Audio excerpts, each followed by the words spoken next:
My name is Beatrice Jun Alden. I am 73 years old and I live in Seattle, Washington. My voice may shake, my hands may tremble, but this truth inside me burns hotter than any fire you've ever seen. They tell you marriage is built on trust. What they don't tell you is what happens when the person you trusted most turns that bond into a weapon. I married Richard when I was 21. I was young and all heart swept away by the way he stood, the easy confidence in his smile. Everyone said we were perfect. For a while, I believed them. Perfection, I learned, is a mask. At first the changes were tiny, almost easy to excuse. His words edged sharper, his laugh hollowed out, his attention drifting toward his friends when they came over. I told myself it was stress, that every marriage has storms. But the storm never passed. Those men I welcomed into my home, men I cooked for, poured tea for, trusted with my children's, lowly became strangers. I started to notice the way laughter died when I entered a room, the way glances slid past me like I wasn't even there. Richard stood at the center of it all, smiling as if nothing had shifted. Betrayal didn't arrive with one epic crash. It was a rope, tightening inch by inch until I realized I couldn't breathe. They began coming late at night, after the children were asleep. Footsteps down my hall, voices thick with drink. My own home, once my refuge, turned into a small, suffocating world where I was watched and weighed and used. I won't paint the gruesome details for you, no one needs that to understand the pain. But know this, I was used, humiliated, broken in ways no human should have to survive. And when I begged for help, when I tried to tell someone the truth, the world closed ranks. Neighbors who waved at Richard every morning looked at me like I was making things up. The church ladies so quick to preach, sacrificed, drugged, and told me to keep the family together. My own kin said, Beatrice, maybe you're seeing things. Maybe you're exaggerating. Exaggerating. Imagine screaming until your throat is raw and blood salted, and being told you're imagining the whole thing. Imagine living under a polite, smiling disbelief that cuts deeper than any hand. So I learned silence. I learned to cover my bruises with sympathy and smiles and the mask of a dutiful wife. I learned how to fold my pain into neat, invisible parcels and set them on a shelf where no one would open them. But silence is not forever.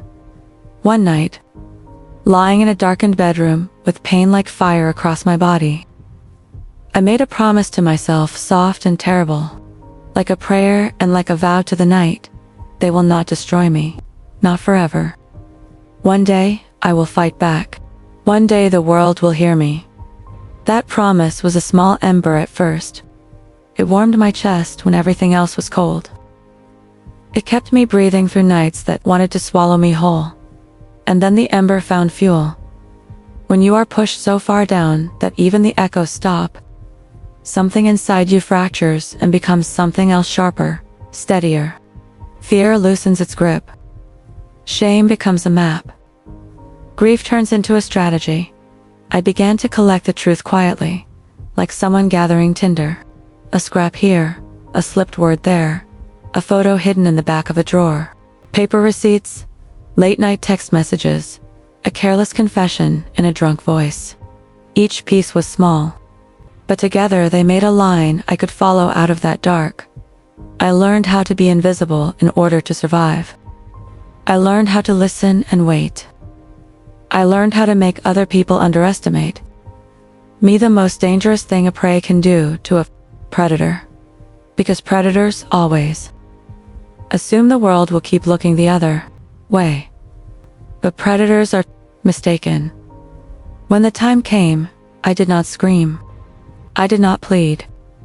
I walked into the light with what I had: proof, patience, and the calm of someone who has watched everything fall apart and decided to build it back with fire. They will tell you this was about revenge. They will call it rage. Call it what you like. For me, it was reclaiming the life they tried to steal from me. It was the quiet arithmetic of truth, one lie removed, One accusation faced, one name cleared. People who once laughed in my kitchen now avoid my eyes. The same neighbors who waved at the mailbox when Richard passed by cross the street when I approach.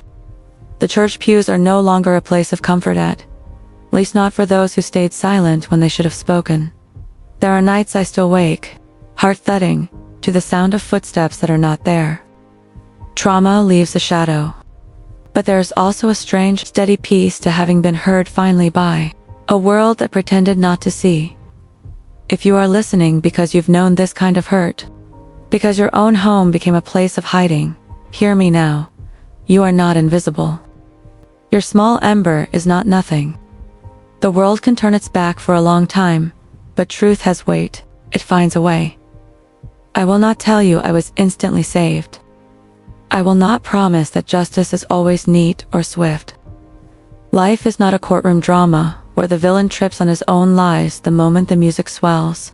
There were long walks to the courthouse, nights of paperwork. People who argued and accused and tried to twist the story back into silence.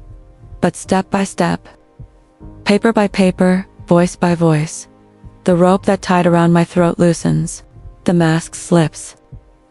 The men who thought themselves untouchable learned that their small cruelties had consequences. And me, I learned how to live with the memory without letting it define the rest of my days. I learned to let the ember grow instead of letting it burn me to ash. They taught me what it means to be underestimated. I used that gift, so if you're hearing this and you've been told you're overreacting, or imagining things, or making a scene, remember this. The world once loved my silence. It will learn to fear my voice. I am Beatrice Jun Alden. I survived what they did. I reclaimed what they stole. And I promise you this. If someone is standing in your doorway with a rope made of lies, you do not have to stay tied to it forever. They taught me to fear monsters under the bed. I learned the truth much later. The real monsters sit at the dinner table and smile as if everything is fine. Charles Mercer wore his mask perfectly. To the neighborhood, he was the respectable one, a polished businessman. The man who shook hands at the PTA. The one who smiled at church and held my hand during the offertory. He knew exactly how to make the world believe him. For years he did. But masks cracked that started with small, almost harmless things. His fingers trembling as he signed checks. The furtive way he silenced a phone call and tucked it away. The scent of cigarette smoke on a shirt that always claimed to be clean. One afternoon, I found a scrap of paper wedged beneath the couch cushion. A receipt for drinks at a bar downtown. At the bottom, a name I recognized. One of his friends. The charge had been run through our account. My chest went cold. Why would Charles cover this? Why hide it?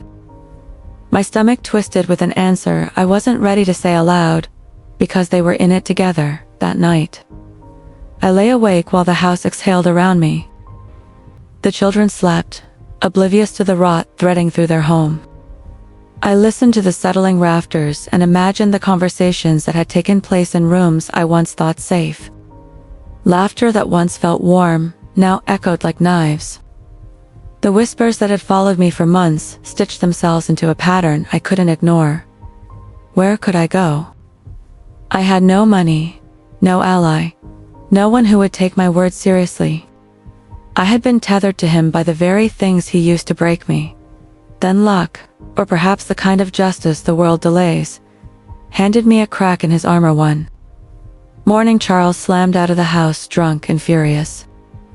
His briefcase left behind and unzipped on the kitchen table like a small, careless confession. I don't know what possessed me.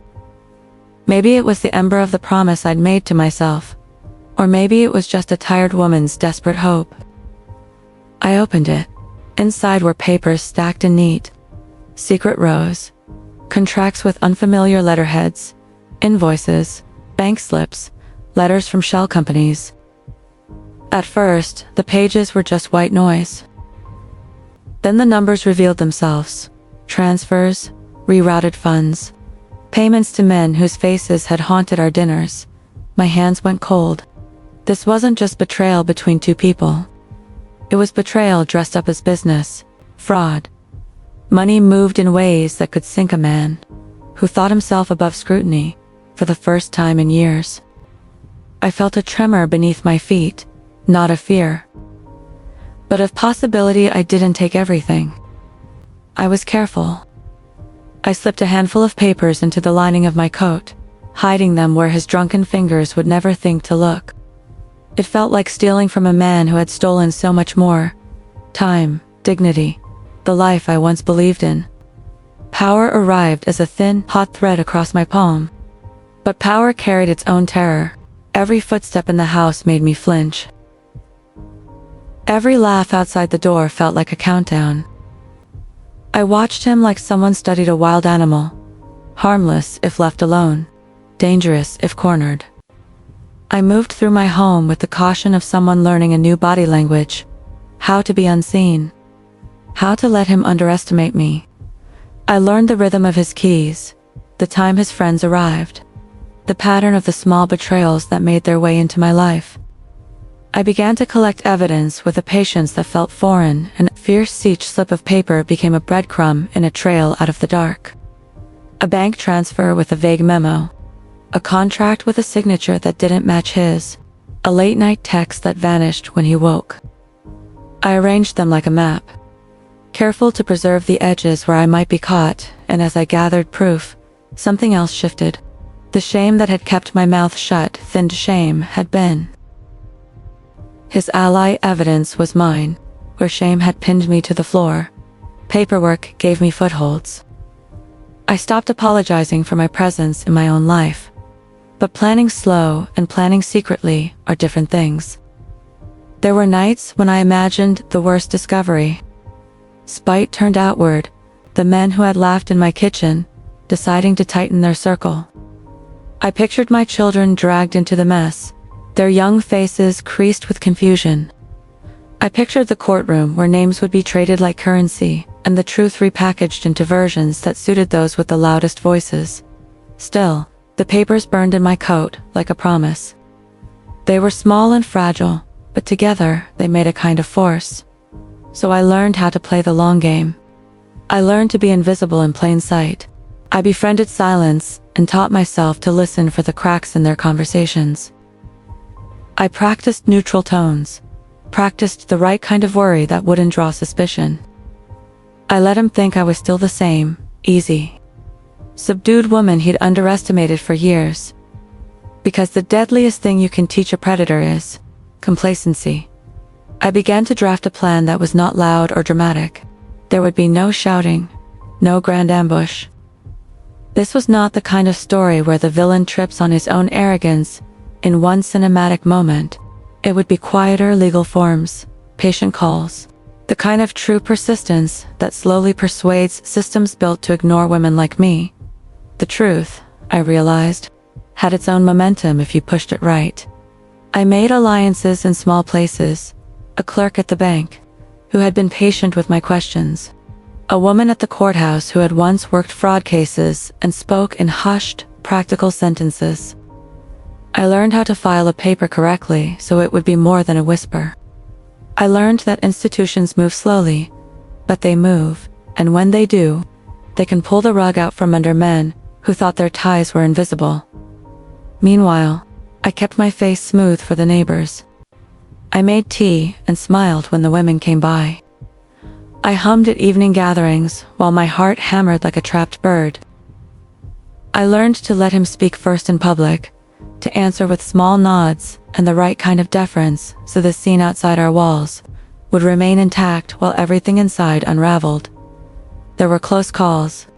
A night when a friend of his came by and nearly discovered the papers in the coat. A time when Charles checked the briefcase and muttered a curse that could have been suspicion. But fear can be a teacher. It taught me to move faster, to hide better, to build contingency after contingency. The first time, I took a piece of paper to someone outside the house, not a family member, but a woman at the bank who had the authority to look. I felt my throat close. It was the moment that would decide whether the careful scaffolding I'd built could support the truth. She read what I gave her, her brow tightening, And then she did something simple and enormous. She believed me enough to help. That belief rippled outward like the first stone thrown into still water. Not everyone would be quick to act. Not everyone would care. But momentum began to form. Paper by paper, witness by witness, the cracks in Charles's mask widened. I did not become fearless overnight. There were nights I curled up and let the old humiliation press in until I couldn't breathe. And there were days when the world seemed determined to shrug me off. But each time I saw a new piece of the truth, do what it was meant to expose a lie. Make a person who had smiled at my face shift their gaze. The ember inside me warmed into something steadier. I had discovered a truth about people like Charles. They assume safety in the dark. They assume time will dull the edges of their deeds. They forget that evidence does not sleep, and patience belongs to those who have been forced into hiding. So I kept going. I kept my coat heavy with papers. I kept my voice measured and my face composed. I let them see the Beatrice they expected while learning how to make the world see the man behind his carefully worn mask. When the first official letters came, subpoenas. Quiet summons, the kind of bureaucratic language that can feel terrifying and oddly satisfying at once. I folded them into my hands and let myself cry a little, not out of weakness, but because the rope around my throat was loosening. I had not won, not yet. But the cracks were no longer just private fractures. They were becoming public fissures. And when the right people began to ask the right questions, the mask that had once seemed unbreakable started to fall away. Piece by patient piece, they tell you, monsters hide under beds. They don't tell you monsters sometimes dine at your table, laughing as they peel your life away. The men were there again, voices low, the clink of glasses, smoke drifting like a curtain through the living room. I stayed in the kitchen, hands in soapy water, scrubbing plates that didn't need it because anything that kept me busy kept my eyes from meeting theirs. But then Charles's voice cut across the house, sharp and public. "B," he called, the tone he'd practiced for attention. "Come here." I dried my hands on my apron and walked in, every step heavy with the weight of what I already knew would come. He stood in the doorway like a man at a podium, a smile that was all teeth. "Ladies and gentlemen," he announced, voice smooth as oil, "here she is, the saint of our street. Tell them, tell them how grateful you are. Tell them who keeps this house together." They laughed. It was the kind of laughter that huddles together and sharpens, the kind that hunts. I opened my mouth and nothing came. The room seemed to tilt, every familiar face suddenly foreign. When I didn't answer, his hand struck me across the cheek hard, a sound like a book slapped shut. The laughter that followed filled the corners of the room and pressed into me until there was nowhere left to breathe. Humiliation is a particular kind of poison. Pain fades, shame lingers, and when a man makes a spectacle of you, the shame multiplies. I stumbled back, fingers pressed to my skin as if I could hold myself together by touch. I left the room before they could see my eyes fill. Upstairs, behind a locked door, I let the scream out, a raw sound that wanted to split the night. My children knocked and asked if I was all right. I told them yes, because that was the script I'd learned to perform. The safest answer I had, sitting before the mirror, my cheeks swollen. The face looking back at me belonged to someone I barely recognized. It was the same face, yes, but etched with lines I had not earned from living, lines carved by other people's cruelties. I pressed the heel of my hand to my throat, felt my pulse pound like a trapped animal, and said the promise again, small, fierce. "One day, I will fight back." But this time the words were not just a whisper into the dark. They sat differently, planted like a seed in frozen ground, and already pushing toward light. The rage that came wasn't loud, it was precise. It was a kind of calculation born of survival. When you live inside someone else's cruelty long enough, your thinking changes. You learn to catalog injuries. You catalog names, times, faces. You remember jokes told in bad light, the cadence of the lies, the crumbs of truth thrown away. Pain teaches you to see patterns.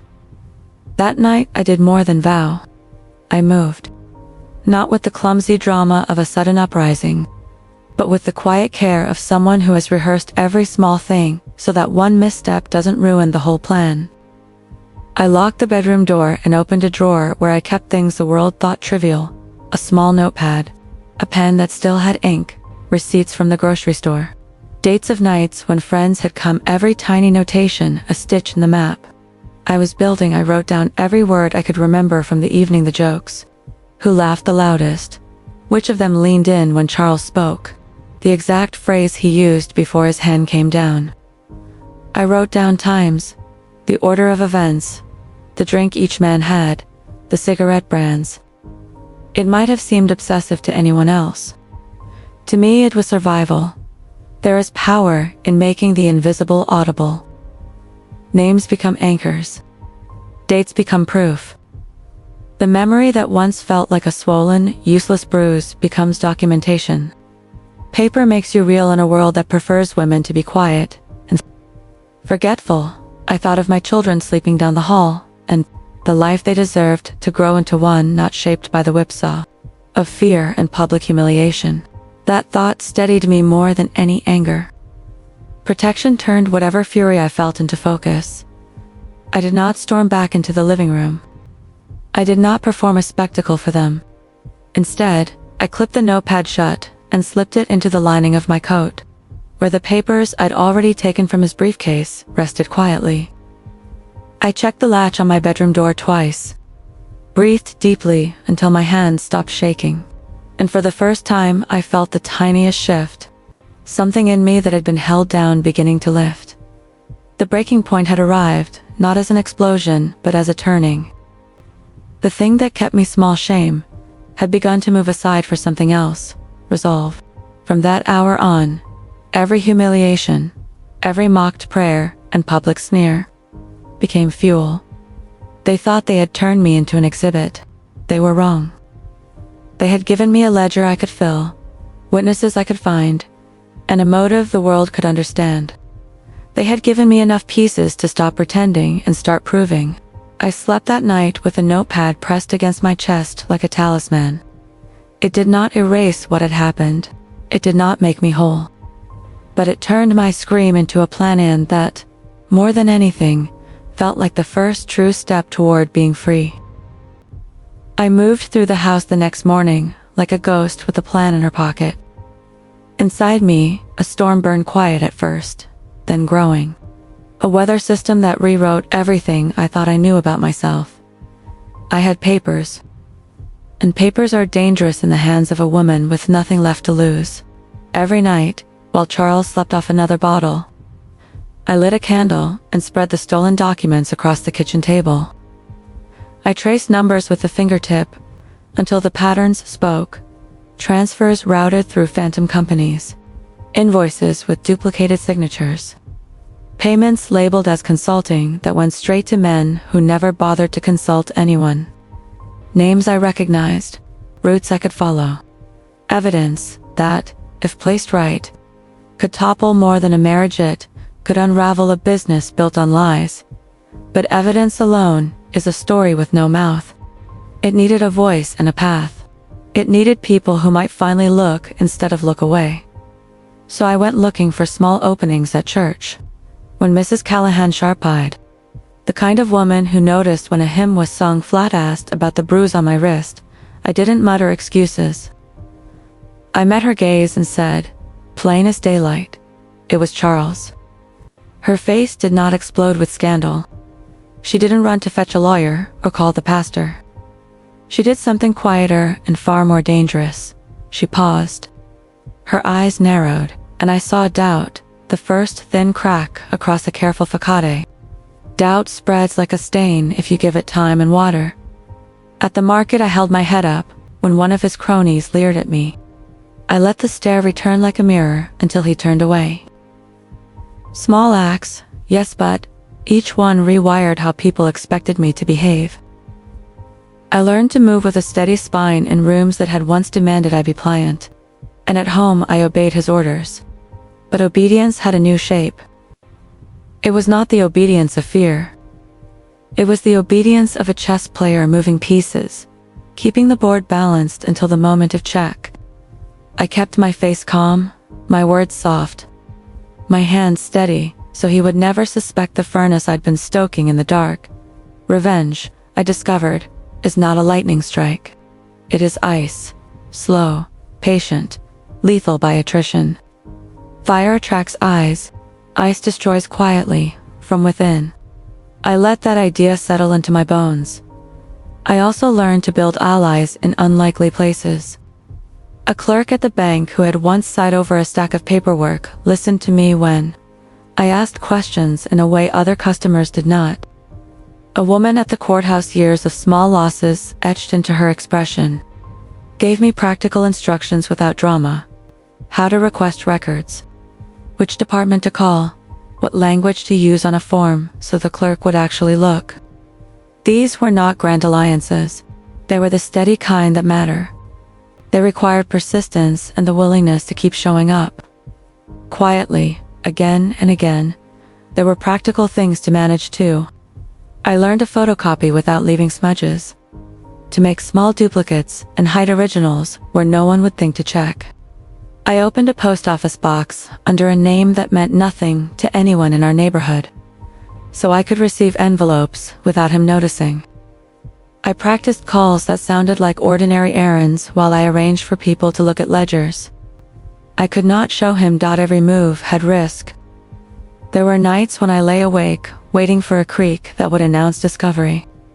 There were times I misjudged and nearly lost a cache of documents when his friend visited unexpectedly.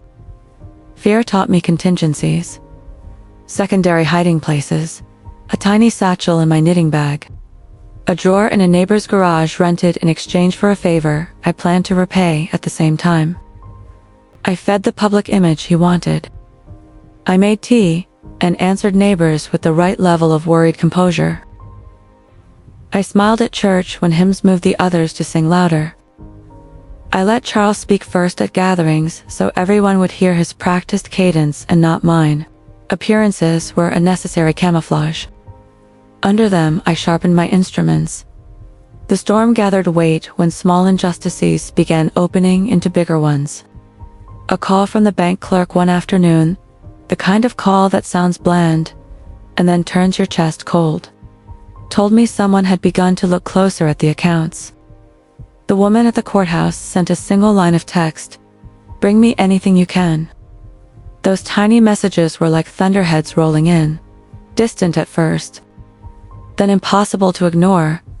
I kept myself steady by remembering why I had chosen this path. It was not hatred that pushed me. It was protection for the life of my children, and for the woman I still wanted to be. Every minor victory, a clerk who took my side, a neighbor's glance that changed from pity to curiosity, felt like the first drops before a downpour. Preparation is a kind of prayer. I practiced patience like muscle memory. I rehearsed the dry facts and the soft delivery. I wrote statements and rewrote them until each sentence was sharp and unembellished. I knew the world trusted documents more than trembling voices. I turned my tremble into a record and kept polishing it until it shone. The day came when quiet momentum pushed up against the edge of something larger. A subpoena landed at our doorsteps, simple paper, stamped in official, and I held it like proof that systems could be set in motion.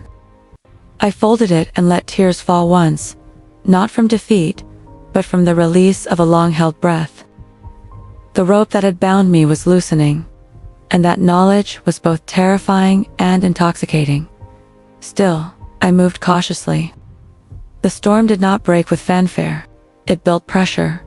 Small phone calls, discreet meetings, hands that once waved at the mailbox, now hesitating. As the pieces I'd collected began to be placed in the right hands, I felt the world tilting. Charles's jokes became less free. His confidence, once so loud, found itself examined in quieter rooms. I had not won the war. There would be hearings and testimony, Questions that would try to turn me into a caricature. Attempts to rewrite motives into malice. The system is messy and sometimes cruel. But storms change landscapes. They do not always come with booming skies. Sometimes they arrive as a slow, relentless rain that washes away the loosened soil. I had become the weather. The anger that fueled me was tempered into strategy, and the strategy began to move like a machine. Deliberate, patient, inevitable. The gathering storm was not only around me, it was within me.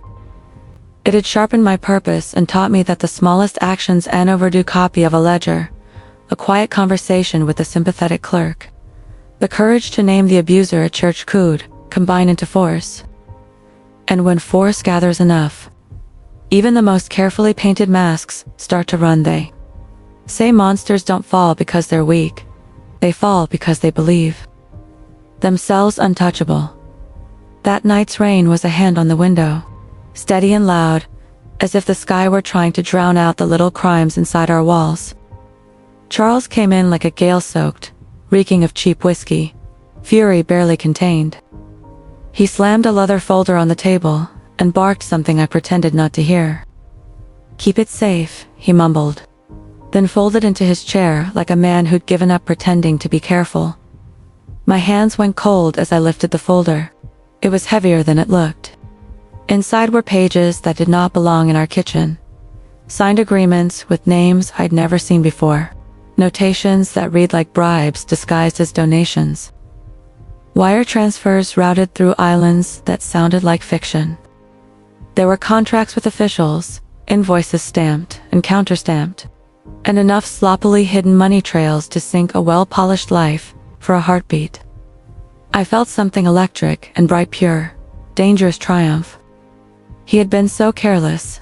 He had carried his own undoing into the room and set it down like a present meant for me. But the triumph swallowed itself into something colder. I didn't cheer. I didn't dance. I kept my face still, the practiced calm of a woman who'd learned a hard lesson about attention. I slipped the folder beneath my apron and walked through the house like nothing had changed. That night, my secret cache expanded. The new papers fit against the others like the final pieces of a map. Offshore accounts that had once looked abstract now showed intent. The donations labeled community were not for the church choir or a new playground. They were funnels. Cleanings of money meant to grease doors men like Charles assumed never needed opening. He had made a fatal mistake. He'd started treating the world as if it were still his stage. And in his arrogance, he'd left the script on the table. I lay awake while the rain stitched the roof. The folder was a lead weight in my coat, a cold promise I could feel even through cloth. The ember I'd guarded for so long felt suddenly like a bonfire. Possibility replaced fear for a moment, pure and raw. But possibility without care becomes a trap. I knew the danger that came with having such power in my hands. If he noticed, if he suspected, everything could be taken away and the story turned against me. So I did what I had learned to do best. I hid. I planned. I sharpened the edges around what I had. I made copies in secret, slipped originals into places no one would look, and created a chain of small redundancies of safety for my safety. A duplicate in a neighbor's shed, a sealed envelope in a P.O. box, scanned files sent to a woman I trusted at the bank. Each step felt like building a rope bridge across a canyon I was about to cross. The next days were careful. I kept the same quiet face for the world. I fluffed pillows, made tea, laughed the right amount at the right moments when neighbors came by. In the evenings, while Charles belched and dozed in his chair, I took the folder out and read it by lamplight until the ink blurred and my eyes burned. I mapped names to nights, payments to parties, signatures to the men who had been crooking their smiles in my living room for years. With each read, a new tactic formed. This wasn't about spectacle. It wasn't about shaming him at a dinner party. It was about constructing an inescapable trail, paperwork that matched memory. Receipts that lined up with dates I'd written in my little notebook. Witness patterns that could not be easily shrugged away by a well-timed lie. I thought of my children, of the life they deserved, the life that did not include whispers in pews or the furtive glances at school events. That thought was a quiet, steady engine beneath everything I did. Protection gave the edge to my plans. Revenge was not the point. Safety was. A fatal mistake, once set into motion, becomes more than one person's error. It becomes a fault line that spreads. Charles had believed himself immune. He'd forgotten that other people keep ledgers, two people who pay attention when they are finally given a reason to look. He'd forgotten that arrogance makes you sloppy, and sloppiness leaves marks. I spent nights arranging those marks so they could be read by those who mattered. I prepared statements. I made sure witnesses would have the things they needed to remember. Dates, faces, context. I did the work that 1,000 movies skip: quiet, stubborn, relentless paperwork, and the patience to wait until the right hands held the right documents. When I slid the folder back into its hiding place, my hands didn't tremble the way they used to. The ember inside me was no longer a thing I nursed. It had become a tool. I had the proof, the plan, and the will to follow through. Monsters fall not because they're weak, but because they miscalculate the reach of what they've done. Charles had assumed his reach was limitless. He had been wrong. Soon, that truth would be visible to everyone, not because I wanted to humiliate him for its own sake, but because when someone builds an empire on other people's silence, the only righteous currency is exposure. The storm had changed into something that felt like inevitability. I only had to keep doing what I had been doing, patient, careful. Relentless Here's Your Chapter 6, completely rewritten for maximum emotional impact for a US audience. Keeping continuity with the earlier chapters, but pushing the tension and cinematic weight way up. Names and location are already replaced. Beatrice plus Charles Mercer, Seattle. Chapter 6, The first strike. Sunday morning smelled like damp cedar and cold coffee. Outside, church bells tolled over a rain-shined street, each chime a reminder of the world's normal rhythm. Inside our house, that rhythm broke. "Pack your things," Charles said. His voice didn't rise. It cut. I froze with a plate in my hand. "What? You're leaving," he sneered, every word deliberate. "You've been nothing but a burden. I've found someone new." There are blows you see coming, and there are blows that rearrange your world in a single breath. After decades of humiliation, he wasn't even hiding. He was discarding me like a worn-out propand, doing it publicly. Shamelessly by afternoon, he'd chosen his stage. Our living room, once my refuge, now a theater. Neighbors hovered in doorways. Friends from church stood on our porch. And Charles brought in a younger woman, her perfume heavy, her smile rehearsed. He held her hand the way he used to hold mine, and announced her as his future. Laughter, whispers, pitying glances sliding over me like oil. My children stood frozen, faces pale with the betrayal of a father they thought they knew. I went upstairs, locked my door, and sank to the floor, the weight of decades pressed into my chest. The humiliation was complete, the air in my room a thick and sour thing. For hours, I couldn't move. Then my eyes caught the edge of the hidden drawer, the place where I had built my quiet arsenal, the papers, the folder, the proof. Each document a blade I'd been sharpening in the dark. A strange calm rose through me. Tears blurred my vision, but a smile cracked my face. He thought he could erase me, but he had forgotten the one truth that should have kept him awake at night. I had nothing left to lose. That night, while Charles snored beside his new conquest, I moved like a shadow through the house. I wrote a letter with no name and no signature, only facts and copies of documents. The tone was dry, the evidence undeniable. I sealed the envelope, tucked it under my coat, and walked it to a mailbox 2 blocks away.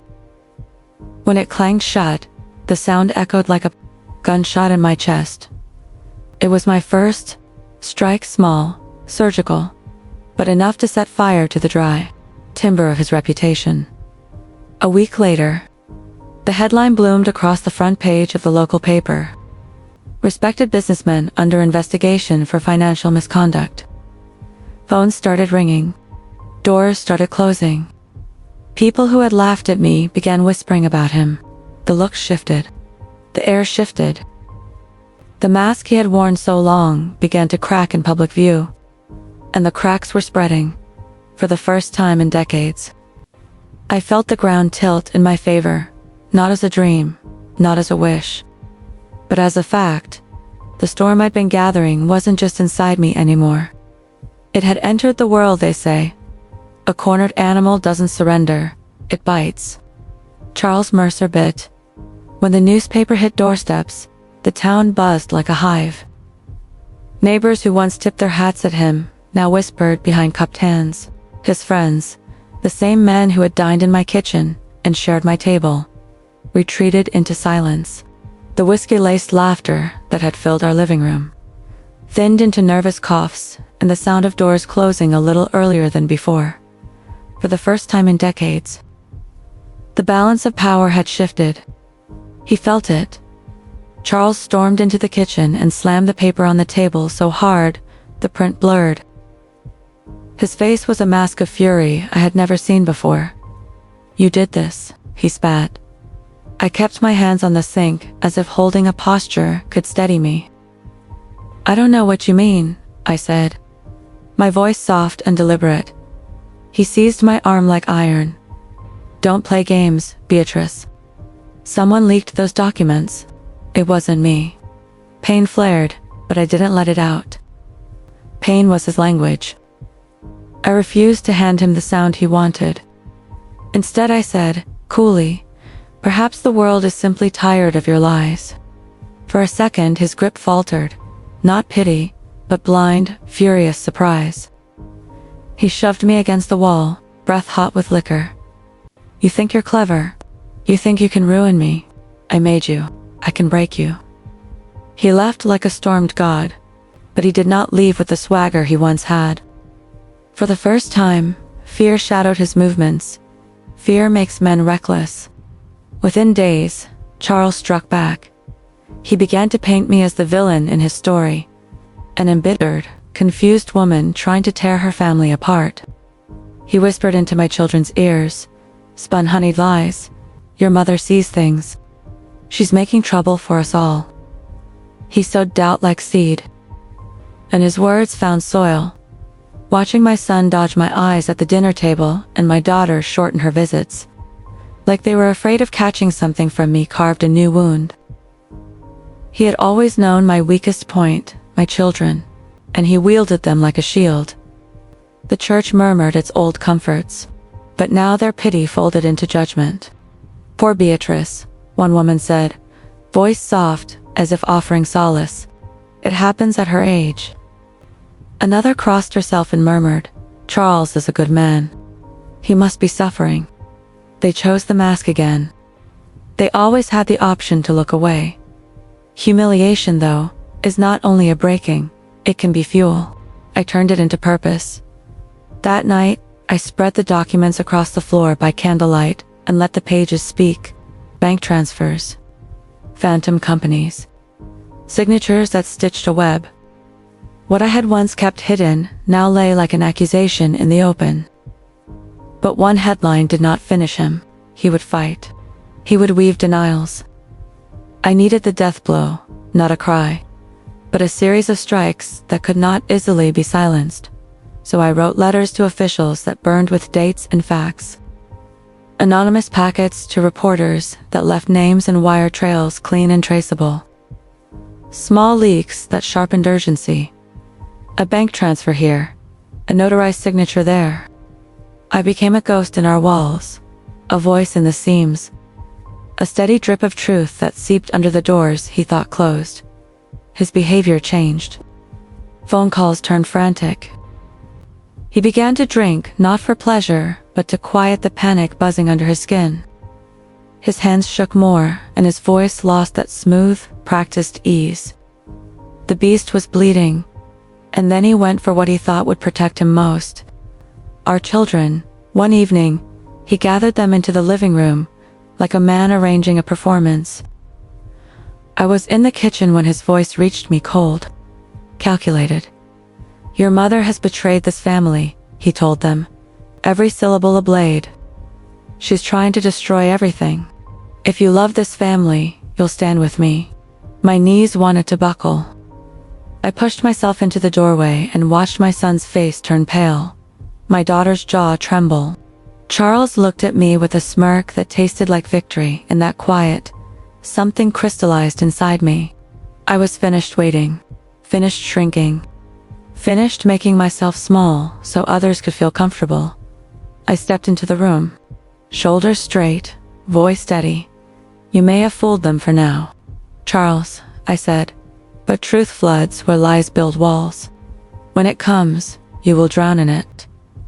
For a fleeting beat, I saw a crack in my children's faces, confusion, then a flicker of doubt. The seed I'd planted with facts and quiet persistence had begun to sprout. That night, lightning ripped across the sky like some furious punctuation. My heart hammered with fear and a sharp, electric resolve. He had struck viciously and publicly, and he'd used our children as armor. But in doing so, he'd also revealed the shape of his desperation. He had underestimated my endurance. He had misread the small, patient work of a woman who had been shoved into silence for too long. "You've woken the wrong ghost, Charles," I whispered to the dark as thunder rolled.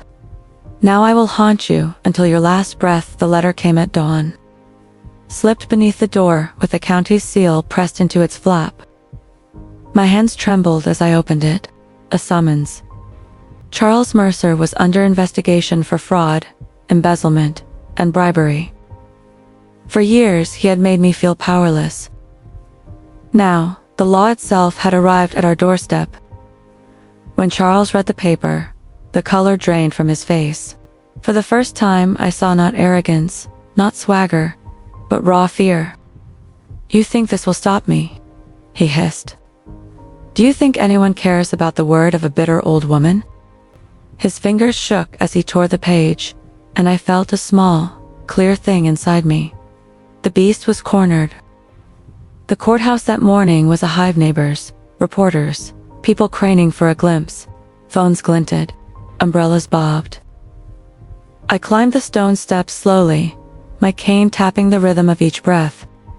People parted, some with sneers, some with pity, some with awkward curiosity, but I kept my chin high. Inside, the courtroom smelled of old wood and paper. Charles sat at the defense table in a suit that strained at the seams. His face was tight. His jaw worked like someone trying to chew anger into silence. The woman he'd paraded through our life sat behind him, eyes full of fragile calculation. I sat alone with my stack of papers. When the judge entered, the room hushed. "State your case," he said. My voice trembled at first. Years of swallowed words do not loosen easily. But as I read contracts with forged signatures, wire transfers to shell accounts, invoices disguised as charitable donations, my voice gained weight. Each sentence cut away a layer of the mask he'd worn for decades. Murmurs rose into gasps. By the time I finished, disbelief hummed through the room like an electric current. Charles tried to stand and shout, to call me a liar, a madwoman, to claim I'd forged the documents myself. The judge's gavel fell like a verdict before the verdict. Enough. The paper trail was clean. The facts lined up. For the first time in public, the house of cards began to fall. Outside, the courthouse steps erupted into questions. "Mrs. Alden, how long has this been going on? Why did you stay silent? Are you afraid now?" Reporters shoved microphones forward. Cameras snapped. I looked at the faces and said, steady and plain, "For decades I was silenced. Silence is not consent. I stand today not just for myself, but for every woman who was called a liar for telling the truth." That evening, my name was on every headline, not as Charles Mercer's wife, not as the woman folks whispered about at church, but as the woman who dared to speak. Charles did not accept it. The next day he came home like a man who'd been wounded and gone monstrous. "You think you've won," he spat. "I'll bury you before they bury me." His fists clenched. For a beat, I thought he might strike. Instead, he smiled a thin, cruel thing and said, "They'll never believe you completely. They never have. And our children stand with me." He reached for the one shield he knew would hurt me most, our children. The thought of that knife to their trust burned through me. But beneath the burn was a hardening. The tide was turning. Doubt had been planted in small, stubborn places. The following Sunday, I returned to church. The pews that once hummed with whispers and polite pity fell into a new silence as I walked down the aisle. Faces that had pointed fingers shifted away like people caught looking at a cracked mirror. Mrs. Callahan, the woman who had once squinted at the bruise on my wrist, stepped forward and touched my arm. "I believe you now," she whispered. Those few words were the sound of chains loosening. Then the final, bitter twist, the woman Charles had brought into our house, vanished. She did not appear in court again. Rumors spread that she'd taken money and run, leaving him exposed and alone. Betrayed by the ally he'd chosen, Charles stood stripped exactly as he had stripped me so many times before. That night I sat in my chair and watched the embers. My body ached and my hands shook with fatigue, but my spirit felt lit in a way it had not been in years. I whispered into the low fire, "This is not the end." "Not yet," he tried to destroy me. "I will not rest until every lie, every illusion, every last shred of his power is gone." The fire popped in answer. I slept with the sound of it in my ears, and the knowledge, quiet and heart, that speaking had changed everything. They say, justice is blind. But I learned something else. Justice is patient, and patience, when sharpened by pain, becomes the deadliest weapon of all. The courtroom was packed the day the verdict came. Neighbors crowded into the pews. Reporters jammed the aisles. Even the pastor from the old church sat in the back, his face pale. Charles Mercer sat at the defendant's table, sweat shining on his forehead. His lawyer shuffled papers with trembling fingers, his once proud shoulders slumped like a man awaiting execution. The judge cleared his throat, glasses slipping down his nose. On the charges of fraud, embezzlement, and bribery. He paused, and the silence swelled thick enough to choke. "The jury finds the defendant guilty." The word exploded like thunder. Gasps rolled through the room. A woman sobbed. Cameras clicked like gunfire. Charles's face turned white, then ashen. His hands gripped the table as if it could stop the ground from falling away. I sat still, my cane across my lap, my hands folded. My heart pounded, but I let no tears fall. I wanted the world to see, not a broken wife, but a survivor who had endured, and now triumphed. When the courtroom began to empty, my children approached. My son's eyes were red. My daughter's hands trembled. "Mother," she whispered, "why didn't you tell us sooner? We thought, we believed him." Her voice cracked. I touched her cheek gently. "Because he was your father, and I wanted to protect you from the monster I already knew. But now you know, and you must never forget." Tears streamed down her face. For the first time in years, she embraced me. My son followed, stiff at first, then clinging desperately. I had lost them once to Charles's lies.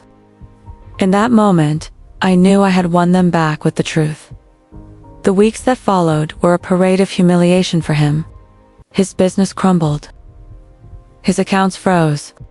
His friends, the wolves who once howled in my living room, abandoned him like rats fleeing a sinking ship. The mistress never returned. His reputation gone. His power ashes. I saw him once more before he was taken away. He sat in a corner of the house, the same house where he had tormented me, his hair disheveled, his eyes hollow. "You did this to me," he rasped. I leaned on my cane, looked him in the eye, and whispered, "No, Charles. You did this to yourself." I only held up the mirror. He looked away, unable to face the reflection of what he had become. On the day they let him out in handcuffs, the entire neighborhood stood outside. Some jeered, some whispered, some simply stared. I stood at the gate, my black shawl around my shoulders, my silver hair catching the sunlight. As the car door slammed and the sirens wailed, I felt the weight of decades lift from my chest. He was gone. The beast was caged, and I was free. Years have passed since that day. My body has grown older, my hands weaker, but my spirit burns brighter than ever. When I sit in my rocking chair, the fire crackling at my feet, I think of the girl I once was, naive, in love, full of hope. I think of the woman I became, bruised, silenced, humiliated, and most of all, I think of the survivor I am now, unbroken, unyielding, unstoppable. I tell my story not for pity, but for power, because silence is the enemy, and I will never be silent again. So, if you're listening to me now, remember this. No mask lasts forever. No lie lives forever. And no woman's voice can be buried forever. Follow for more shocking true stories. Type in the comments, where are you listening from? Which city? Which country? I want to know who's out there. Because for too long, no one listened to me. But now, the whole world is listening.